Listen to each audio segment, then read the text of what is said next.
Perkenalkan, nama saya Farah Hanifah Fadilah, NPM 1009021919138. Di sini saya akan membawakan materi dengan judul Kunci Sukses Bisnis. Sebelumnya, kita harus membahas dulu mengenai definisi kesuksesan. Apa itu sukses? Jadi, kesuksesan itu suatu perjalanan yang menciptakan nilai tambah untuk diri sendiri dan juga untuk masyarakat sekitar dalam rangka untuk menuju kehidupan yang bahagia. Nah, karena konteksnya di sini materinya mengenai sukses di dalam bisnis, maka kita akan membahas mengenai sukses di dalam bisnis itu apa. Jadi, itu adalah ketika seorang pengusaha itu mampu mencapai tujuan yang sudah dibuat sebelumnya atau goals-nya, atau dia tuh telah mencapai target yang sudah dia tentukan sebelumnya. Selanjutnya adalah kesuksesan dalam bisnis. Tadi di slide sebelumnya kita sudah menyinggung mengenai definisi sukses dalam bisnis kan. Ada pengusaha di situ. Nah, apa sih pengusaha itu? Pengusaha atau dikenal juga dengan seorang wirausaha. Nah, definisinya yang pertama itu dia melibatkan proses penciptaan dan menciptakan suatu nilai baru. Maksudnya adalah pengusaha itu harus dituntut untuk kreatif, di mana dia harus menciptakan ide atau gagasan yang belum pernah ada sebelumnya, gagasan-gagasan baru gitu ya. Yang kedua, dia menuntut sejumlah waktu dan upaya yang dibutuhkan. Waktu dan upaya. Jadi pengusaha itu dituntut waktu dan upaya. Nah, upaya di sini itu adalah kerja keras atau kayak misalnya gimana caranya dia menjalankan usahanya, bagaimana dia merencanakan usahanya, bagaimana gitu dia mengelola dan segala macam. Itu adalah upaya kerja kerasnya. Yang ketiga adalah melibatkan seseorang menjadi pengusaha. Penghargaan yang paling penting itu adalah kebebasan.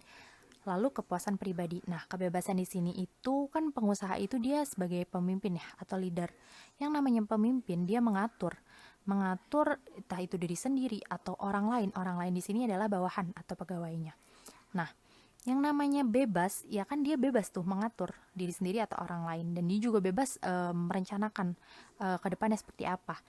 Yang namanya bebas itu dia nggak bergantung intinya sama orang lain kayak gitu. Nah, pengusaha kan gitu, dia nggak ada yang ngatur, dia sendiri yang mempunyai wewenang untuk mengatur gitu. Bawahannya ikut sama dia kayak gitu. Yang keempat, dia pengusaha merespon dan menciptakan perubahan melalui tindakan. Jadi maksudnya gini, pengusaha itu harus selalu update apa aja misalnya ya yang terjadi di dalam pasar. Misalnya nih, produknya dia itu lagi pesat-pesatnya peningkatan, jadi peningkatan permintaan, jadi permintaan akan produk itu lagi pesat, otomatis dia harus langsung respon nih dengan tindakan, dengan misalnya meningkatkan produksi lagi, dengan ditingkatkan output lagi supaya tidak ada yang terjadi yang namanya kelangkaan gitu ya akan produknya, nanti harganya bisa naik dan segala macam gitu. Nah, seperti itu. Selanjutnya ada dua tipe dari seorang pengusaha. Yang pertama adalah dia melanjutkan bisnis keluarga dan juga dia yang memulai dari nol. Nah, sebenarnya nggak ada bedanya antara dua ini. Maksudnya sama-sama, karena sama-sama jadi pengusaha. Hanya mungkin kalau melanjutkan bisnis keluarga, dia hanya tinggal nerusin aja ya. Segala macamnya udah ada gitu ya. Ibaratnya pondasi-pondasi awalnya udah ada. Dia cuma tinggal nentuin aja mungkin plannya ke depan atau rencana ke depan seperti apa. Dia tinggal kembangin. Kalau yang memulai dari nol, dia harus ngurus semua total dari awal. Mulai dari modal, teknik pemasaran, bagaimana desain produk, mungkin menjalin kerjasama dengan partner-partner yang lain dan segala macam gitu ya. Mungkin itu agak lebih complicated dan memulai dari nol belum tentu meraih kesuksesan juga kan, kayak gitu.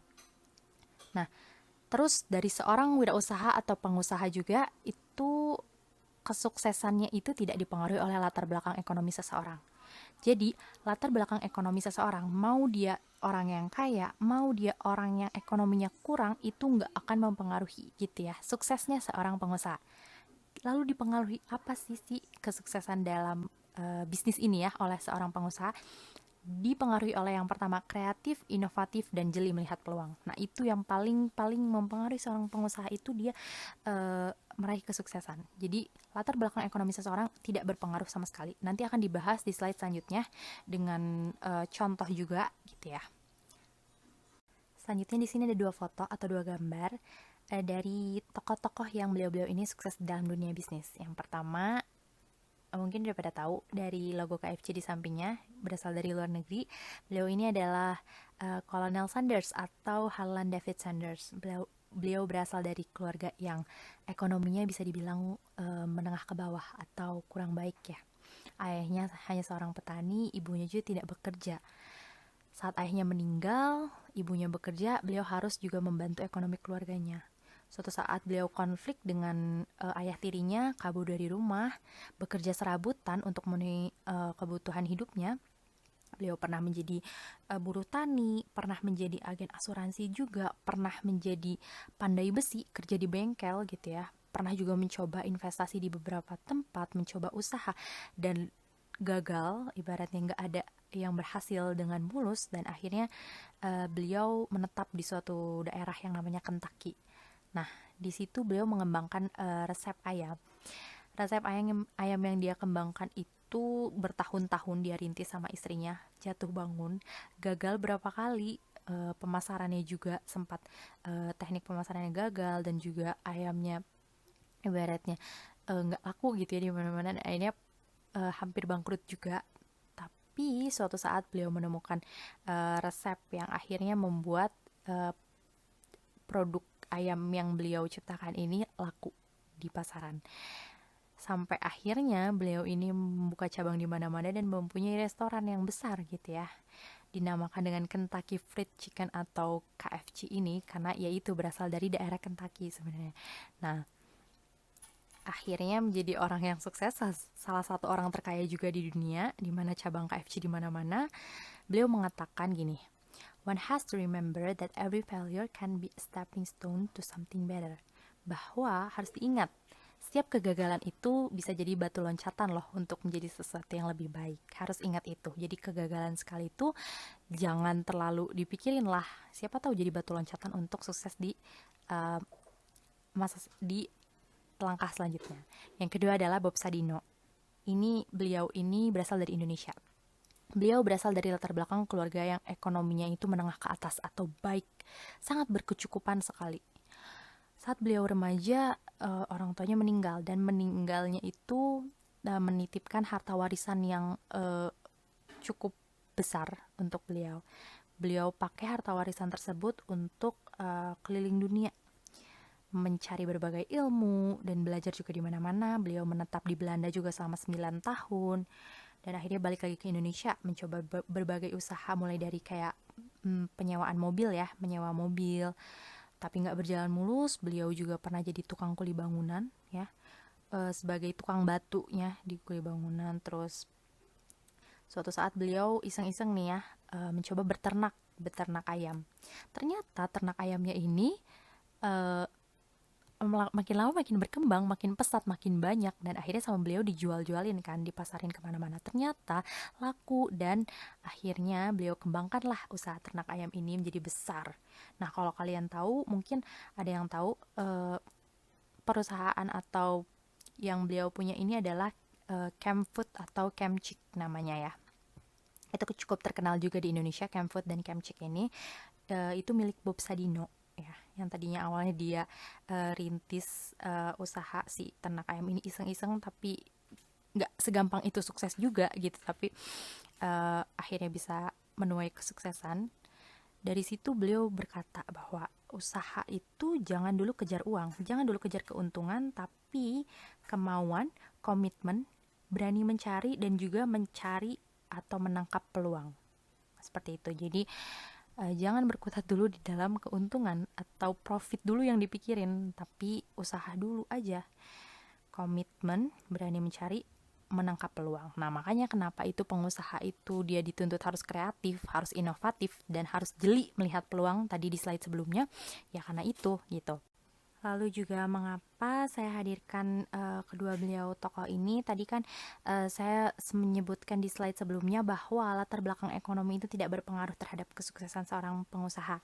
Nah, contohnya adalah tokoh-tokoh hebat ini, di mana Kolonel Sanders berasal dari keluarga yang menengah ke bawah atau kurang baik ekonominya, dan juga Bob Sadino berasal dari keluarga yang menengah ke atas atau ekonominya sangat baik. Tapi beliau-beliau ini mampu untuk meraih kesuksesan di dalam bisnis sebagai seorang pengusaha. Jadi itu tidak dipengaruhi oleh latar belakang ekonomi, tapi tadi dipengaruhi oleh kreatif, inovatif, dan juga jeli dalam melihat peluang. Selanjutnya, pada slide-slide sebelumnya kita sudah membahas mengenai bagaimana sih seorang pengusaha itu dapat sukses, apa aja yang mempengaruhi. Nah, di slide ini kita akan membahas mengenai kenapa sih banyak banget orang-orang yang gagal. Nah, yang pertama ya, tidak adanya tujuan hidup. Tidak adanya tujuan hidup. Tujuan hidup itu target atau goals kan. Tadi sukses itu adalah tercapainya target atau goal seseorang gitu ya. Kalau misalnya dia nggak punya target, nggak punya tujuan hidup, gimana cara kita tahu bahwa si orang ini tuh mencapai targetnya gitu? Kita kan nggak tahu karena dia nggak punya, jadi nggak bisa mengukur suksesnya dia gitu. Yang kedua, tidak pernah mencatat tujuan. Tujuan hidup seseorang itu bukan cuma satu, dia pasti punya beberapa sama dia hidup. Nah, penting untuk mencatat untuk tahu bahwa mana yang udah tercapai dan mana yang belum. Yang ketiga, tidak bertanggung jawab atas tindakannya. Berani berbuat harusnya berani bertanggung jawab. Itu adalah sikap dari seorang yang pasti sukses gitu ya. Dia berbuat itu nggak seenaknya. Dia berbuat tuh mikir dulu gitu. Yang keempat, banyak rencana tanpa tindakan.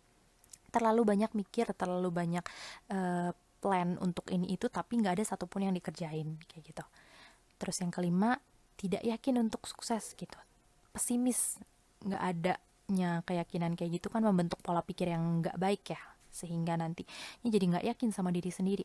Yang keenam, malas. Rasa malas ini adalah yang paling sering banget kenapa seseorang tuh jadi gagal ya. 7, salah berteman atau pergaulan. Makanya teman itu menentukan banget perkembangan diri kita menjadi seperti apa. Yang kedelapan, manajemen waktu yang lemah. Nah, orang yang sukses itu dia pasti punya manajemen waktu yang baik. Dia tahu bagaimana harus mengontrol waktunya ini ya, supaya waktunya tuh nggak terbuang percuma untuk hal-hal yang nggak penting gitu. 9, kurang pengembangan diri ya. Kurangnya mungkin motivasi, pengetahuan, skill. Yang ke-10, tidak ada komitmen untuk sukses gitu. Ini mirip-mirip kayak pesimis tadi, tidak yakin dia untuk sukses gitu. Yang 11, kurangnya hubungan antar manusia. Dia kurang ada koneksi dengan sesama temannya gitu. Ibaratnya apa ya? Antisosial atau mungkin introvert. Dia kurang hubungan antar manusia, ini juga mempengaruhi kesuksesan seseorang, karena semakin kita banyak berbaur dengan orang lain, semakin kita berkembang, semakin kita bisa mempelajari banyak hal dari orang lain gitu. Yang terakhir adalah bodoh dan sombong.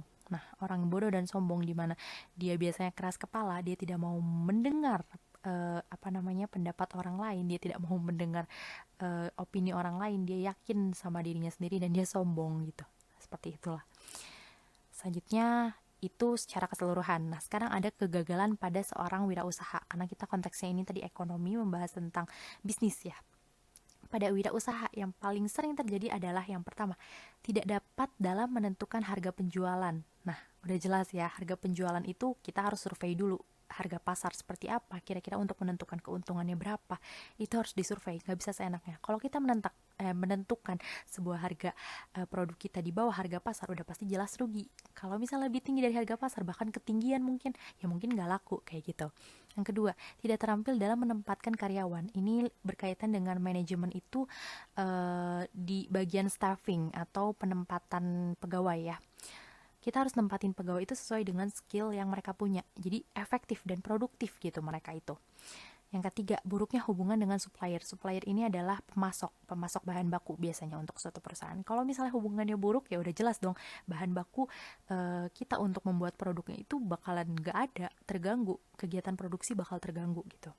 Yang keempat adalah kurangnya pengalaman berkorelasi dengan karir yang singkat sebagai wirausahawan, atau ini mungkin sebagai seorang pengusaha yang baru terjun kali ya di bidang usaha. Jadi dia belum terlalu banyak pengalaman, dia belum terlalu banyak tahu. Nah, makanya tadi penting untuk kita untuk menjalin hubungan antar manusia atau koneksi, karena kita bisa mempelajari dari pengalaman orang, kita bisa tahu dari orang lain kira-kira gimana sih untuk jadi seorang pengusaha kalau misalnya baru berkecimpung di dunia usaha misalnya, seperti itu. Faktor yang menentukan kesuksesan. Di sini ada 2 faktor ya. Yang pertama ada faktor internal atau faktor dari dalam. Ini meliputi adanya motivasi, adanya pengalaman, dan juga pengetahuan, semangat yang tinggi, dan juga sikap dari seorang individu tersebut. Nah, yang kedua ada faktor eksternal atau faktor dari luar. Ini meliputi lingkungan. Lingkungannya ada lingkungan keluarga, lingkungan tempat kerja juga, dan juga akses modal. Nah, ini adalah inti poin dari seluruh materi ya. Kunci sukses dalam bisnis.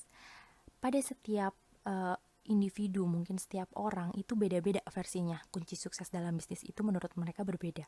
Nah, untuk setiap pengusaha yang sukses juga mungkin mereka punya kunci suksesnya masing-masing. Tapi saya di sini mengambil hanya 4 yang menurut saya penting banget gitu untuk meraih kesuksesan di dalam bisnis. Yang pertama adalah ide. Ide itu adalah ide. Dimana tadi saya mengatakan bahwa seorang pengusaha itu dia harus kreatif dan harus inovatif, di mana dia harus mengeluarkan gagasan-gagasan baru, gagasan atau ide-ide yang belum pernah ada sebelumnya gitu ya, inovatif dan sehingga bisa laku misalnya di pasaran dan juga menuai keuntungan gitu. Nah, hal-hal yang belum pernah ada gitu kan. Kalau misalnya udah ada, udah di pasaran, apa bedanya dengan produk yang lain kayak gitu. Makanya ide itu penting banget, ide-ide baru, gagasan-gagasan baru yang masih fresh kayak gitu. Yang kedua adalah teamwork. Teamwork ini adalah kerjasama tim. Nah, tadi kan sudah dikatakan bahwa seorang pengusaha itu dia sebagai leader. Nah, leader itu dia mengaturnya itu antara diri sendiri dan orang lain. Orang lain ini adalah bawahannya.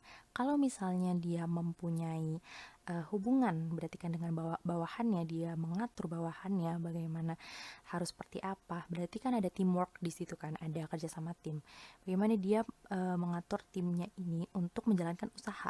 Gimana untuk mendapatkan profit, gimana untuk mencapai target yang sudah ditentukan. Nah, itu bagaimana mengelola teamwork itu agar dia bisa produktif, dia bisa sesuai dengan target yang udah dicapai. Nah, itu penting banget untuk menuai kesuksesan dalam bisnis, karena nggak mungkin sejatinya seorang pengusaha itu dia berjuang sendirian. Tadi kan sudah dibahas juga bahwa ada yang namanya hubungan antar manusia atau koneksi. Jadi setiap pengusaha itu pasti dia membutuhkan koneksi dengan partner bisnis yang lain atau dengan orang lain, itu pasti ada. Jadi teamwork itu penting. Yang ketiga adalah vision. Vision ini adalah penglihatan. Maksudnya penglihatan seperti apa? Jadi seorang pengusaha itu dia harus jeli, harus detail, harus jeli melihat peluang-peluang, melihat bagaimana mencari celah gitu ya, untuk bisa memanfaatkan gitu setiap kesempatan-kesempatan itu untuk meraih keuntungan. Misalnya di dalam pasar gitu, dia harus melihat, dia harus jeli kira-kira apa nih produk yang harus dipasarkan di saat waktu-waktu seperti ini, produk apa yang laku, atau dia harus melihat fenomena sekarang masyarakat lagi banyak butuh apa, kita harus memproduksi apa dan segala macam gitu ya, penglihatan ke depan, atau mungkin ke depannya kira-kira produk ini bakalan laku apa enggak gitu untuk jangka panjang gitu.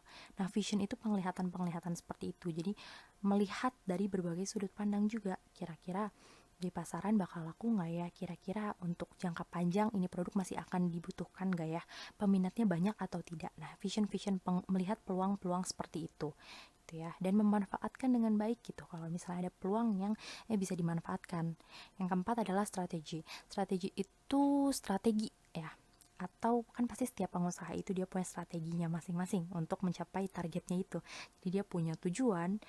Nah, di tujuannya itu dia bikin strategi. Strategi itu sama kayak perencanaan. Jadi dia merencanakan, dia menyusun strategi kira-kira apa nih kiat-kiat atau langkah-langkah yang harus dilakukan untuk mencapai target itu. Kayak gitu. Siapa yang bisa membantu sukses ada 3, diri sendiri, lingkungan, dan juga hubungan kemanusiaan. Untuk diri sendiri, penting bagi kamu untuk menganalisa diri, melihat diri kamu, apa aja potensi dari diri kamu yang harus dikembangkan untuk membantu kamu menuju kesuksesan gitu. Apa sifat-sifat yang bisa menghambat kamu untuk menuju kesuksesan, misal rasa malesnya atau pesimisnya atau insecure-nya, mungkin harus dihilangkan yang seperti itu, karena itu membuat pola pikir jadi nggak baik gitu, karena bikin kita nggak yakin sama diri sendiri. Yang kedua adalah menetapkan tujuan hidup. Harus adanya target, harus adanya goals. Kita mau ngapain, targetnya apa, kita kan bisa mengukur kesuksesan itu kalau kita punya target atau tujuan. Yang ketiga, manajemen waktu. Kenapa itu penting? Karena manajemen waktu itu buat kita jadi menghargai waktu ibaratnya. Jadi waktu itu tidak terbuang percuma untuk hal-hal yang tidak bermanfaat. Yang kedua adalah lingkungan. Di sini ada lingkungan tempat tinggal, ada tempat kerja, dan juga negara di mana kita tinggal gitu ya. Lingkungan itu pasti mempengaruhi diri kita akan jadi seperti apa. Pergaulan seperti itu masuknya lingkungan, itu juga mempengaruhi gitu seseorang untuk sukses. Makanya penting sekali untuk diri kita itu berada dalam suatu lingkungan itu ya, untuk memanfaatkan gitu. Jangan terlalu terpengaruh oleh lingkungan. Kita juga bisa memanage diri sendiri untuk menuju kesuksesan. Yang ketiga adalah hubungan kemanusiaan gitu ya. Hubungan kemanusiaan ini adalah hubungan antar manusia atau koneksi. Penting banget gitu untuk menuju kesuksesan. Semakin besar kamu pergaulan, maksudnya pergaulan ke arah yang baik ya, koneksi kamu dengan orang lain itu semakin tinggi, itu juga mendorong untuk menuju kesuksesan. Kamu belajar pengalaman dari orang lain, belajar ilmu baru dari orang lain. Semakin besar pergaulan, semakin besar hubungan antar manusia, itu juga akan membantu kamu untuk menuju kesuksesan. Terakhir, ada sedikit motivasi atau 8 prinsip sukses untuk menuju kesuksesan ini. Ada harus apa-apa aja. Yang pertama, masa lalu. Harus yakin bahwa masa lalu itu tidak sama dengan masa depan. Gitu ya. Gagal di masa lalu belum tentu gagal di masa depan. Yang kedua, tidak ada kegagalan, hanya ada keberhasilan. Jadi kalau kamu gagal, berarti itu adalah keberhasilan yang tertunda. Yang ketiga, bertanggung jawab atas kehidupan. Selalu bertanggung jawab atas apapun yang udah dilakukan. Keempat, semua yang terjadi adalah yang terbaik. Yakini bahwa semua yang terjadi itu terbaik. Yang kelima, kalau saya mau, pasti bisa. Jadi harus ada kemauan dalam diri dulu. Kalau kemauan dalam diri sudah ada, pasti bisa, yakin. Yang keenam, tidak ada kesuksesan tanpa komitmen. Jadi harus belajar untuk berkomitmen. Harus belajar dengan tanggung jawab, komitmen itu penting. Yang ketujuh, orang yang sukses tidak pernah putus asa. Jangan pernah nyerah, jangan pernah berhenti. Gagal itu suatu hal yang wajar. Kalau misalnya gagal ya bangkit lagi. Yang terakhir, 8, tidak ada yang abadi. Sekian dari saya, terima kasih atas perhatiannya.